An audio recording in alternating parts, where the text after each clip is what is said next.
तत्पुरुषाय विद्महे महादेवाय धीमहि तन्नो रुद्रः प्रचोदयात्। दीपं यदि परं ब्रह्म दीपं यदि जनार्दनः दीपः हरतु मे पापो पूजा दीप नमस्तुते। अहे धवळेश्वराय बाळालिंगाय नमो नमः।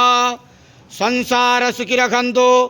आज आश्विन मासर कृष्ण पक्ष शिव चतुर्दशी बेढ़ा उपवास शुभ शनिवार रे समस्त श्रद्धालु भक्त मान स्त्रीपद करंतु मनस्कामना पूर्ण करंतु कर्म क्षेत्र उन्नति करंतु ग्रहरिष्ठ खंडन करंतु जगतर मंगल करंतु विश्वर कल्याण करंतु आपणकर नाम प्रकाश करंतु सेवकर डाक श्रवण करंतु समस्त शिव चतुर्दशी बेढ़ा उपवासी व्रतधारी मानकर मनस्कामना पूर्ण करंतु।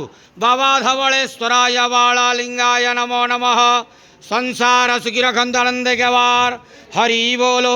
आज शिव चतुर्दशी बेढ़ा उपवास शुभ शनिवार रे समस्त श्रद्धालु भक्त मानकर मनस्कामना पूर्ण करंतु आनंद के वार हरि बोलो।